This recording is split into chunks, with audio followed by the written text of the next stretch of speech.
Celebrity hunting season. Doesn't matter what I say, they're gonna get everybody eventually. Like, look, I don't think I did anything wrong, but we'll see. They even got poor Kevin Hart. Can you imagine such a thing? Kevin Hart, let me tell you something. It was Kevin Hart's dream to host the Oscars. That's what he told me. And I remember when he told me, because I was thinking to myself, well, that's an awfully strange dream for an African American. Kind of nigga dreams of hosting the Oscars. Kevin did, that's who. And he did it. Against all the odds, Kevin became the most famous comedian this world has ever seen, and he got the job that only one black man before him had had. He was gonna host the 80th Oscars. And I don't know what you know about Kevin, but I know Kevin Hart is damn near perfect. As close to perfect as anybody I've ever seen. In fact, Kevin is precisely 4 tweets shy of being perfect. 10 years ago, Kevin had made some very homophobic comments. And I'm not going to repeat what he said, because this is Atlanta.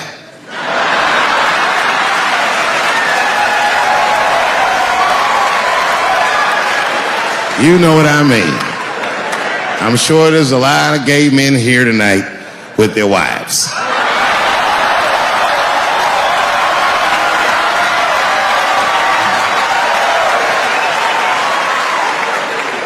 Far be it from me to offend anybody.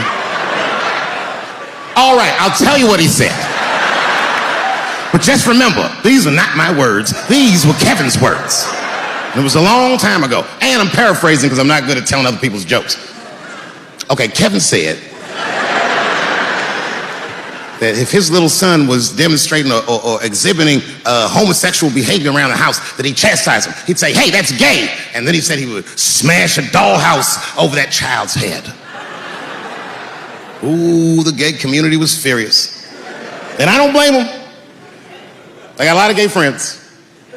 And all of them, 100% of them, all have told me fucking horror stories about the shit they had to go through just to be themselves. Crazy, crazy stories. And in all those stories, like I say, not one of them has ever mentioned anything like their father smashing a fucking dollhouse over their head. Because clearly Kevin was joking. Think about it. You would have to buy this nigga a dollhouse to break it over his head in the first place. Does that sound right? Is anybody gonna do that? The gay community was upset, and then they put so much pressure on the Academy of Motion Pictures and Sciences that they went to Kevin and said, if you don't apologize to that community, then you cannot host these Oscars. And then Kevin said, fuck it, I quit.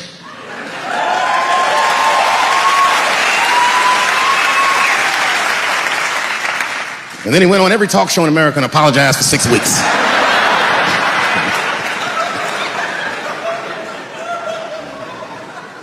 Kevin fucked up. I understand the mistake he made because I've made the same mistake early in my career. This is many years ago, 15 years ago. It's when I was doing Chappelle's show. Thank you.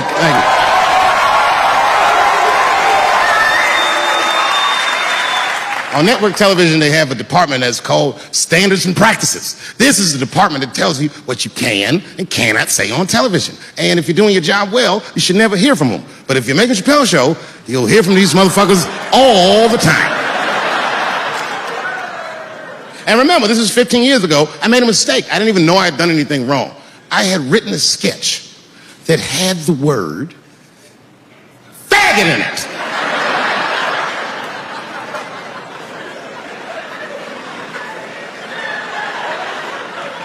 So I had to go to Standards and Practices. They call me up. I don't know why they're calling me, but I like the lady that runs the department. She's usually really fair and was one of my favorite people I've ever worked with. So she sits me down. We have a nice conversation. She tells me, oh, the sketches are great. I go, oh, fantastic. Well, then why am I here? She said, because, David, there's no way that you can ever say the word faggot on our network. I didn't know I did anything wrong. I didn't try to defend myself. I said, all right, fuck it, I'll take it out. Have a good afternoon. And as I was leaving, it occurred to me, hey, Renee, quick question. It's just a question. Seriously, I want to know, like, why is it that I can say the word nigger with impunity?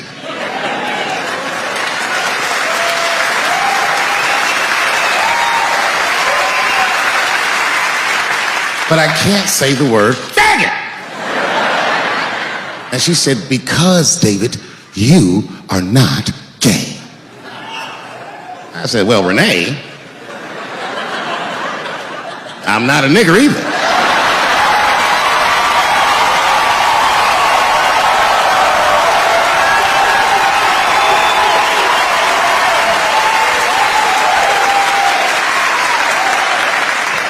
But you see, what I didn't realize at the time and what Kevin had to learn the hard way is we were breaking an unwritten and unspoken rule of show business. And if I say it, you'll know that I'm telling you the truth. The rule is that no matter what you do in your artistic expression, you are never, ever allowed to upset the alphabet people. You know who I mean. Those people that took 20% of the alphabet for themselves. I'd say the letters, but I don't want to conjure their anger. It's too late now. I'm talking about them L's and them B's and them G's and the T's. People be surprised. I have friends, all kinds of letters. Everybody loves me and I love everybody. I got friends who are L's, I got friends who are B's, and I got friends who are G's. But the T's hate my fucking guts. And I don't blame them. It's not their fault, it's mine. I can't stop telling jokes about these things. I don't want to write these jokes, but I just can't stop.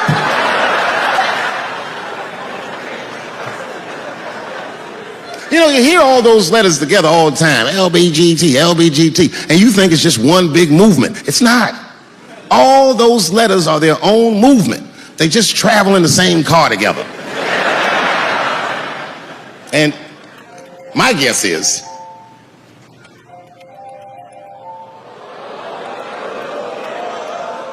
what is this, high school? This nigga probably got a babysitter or something. Go on and answer your phone, nigga. Just get that shit out of here. I'm in the middle of something important. Wouldn't it be funny if we made fun of him? He was like, and he went outside like, hello? Mama's dead. Oh no! Mama's dead.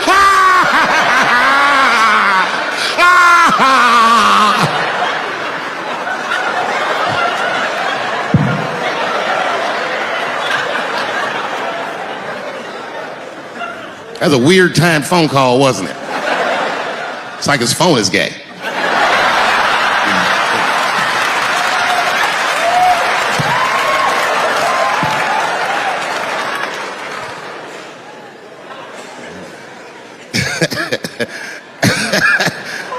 Like I was saying, my guess is the G's are driving that car. That makes sense to me, because there's white men in the G's. And these people are trying to get around discrimination and oppression. And you know how white dudes are. We know these roads. In fact, we built these roads. The rest of you buckle up, we'll get you where you want to go. So the G's are just driving the car. Of course, next to the G's in the passenger seat is the L's. Everybody likes the L's. Except for the G's. I don't know what that's about. I just know the G's don't like them that much. And the G's always say like little subliminal digs on them. It's unnecessary shit. It's not mean, but you know what I mean? They just be like, I wouldn't wear that. The only thing that breaks the tension between the L's and the G's are the B's in the back seat. That's right, there you go.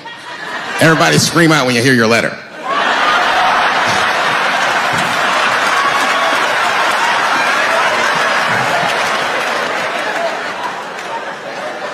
If it's one thing that the L's and the G's agree on, is that the B's are fucking gross.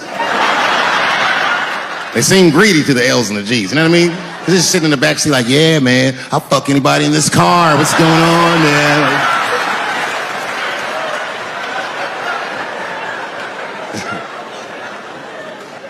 And sitting next to the B's, all the way in the backseat by themselves, looking out the window. That's the T's.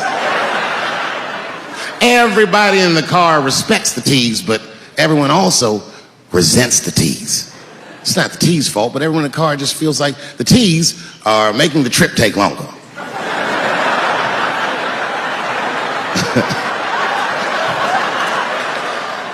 Anything the T's say gets on everybody's nerves. And then the T's don't even say anything bad. They just be in the back talking to himself. I'm hot. Shut it. Shut the fuck up, okay? Just roll the window down, you bitch. I don't know what you... What? Just said I was hot. Can you pull over at the next exit? I need to use the restroom. There is not a restroom for you for 4 states, nigga. Will you just shut the fuck up so we can get where we're going?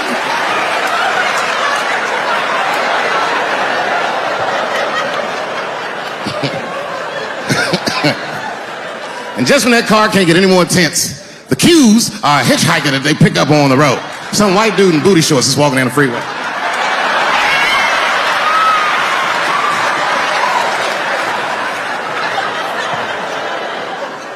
G's see him.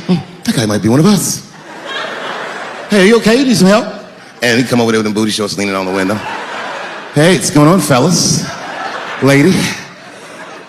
Whatever pronoun makes you feel comfortable in the back.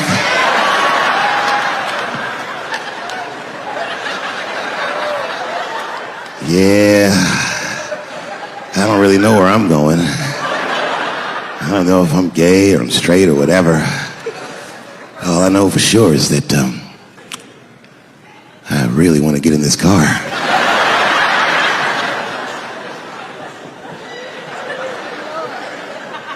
And they make him get in and sit in between the B's and the T's. I feel bad for T's, but they're so confusing. And it's not all my fault. I feel like they need to take some responsibility for my jokes. Because I didn't come up with this idea on my own. This idea that a person can be born in the wrong body. But they have to admit, that's a fucking hilarious predicament. It's really fucking funny. If it happened to me, you'd laugh, wouldn't you? That wouldn't be funny if it happened to me? I think it would be. What if it did? What if I was Chinese, but born in this nigga body? That's not funny. And for the rest of my life, I had to go around making that face. Hey, everybody, I'm Chinese! And everyone get mad. Stop making that face. That's offensive. What? This is how I feel inside.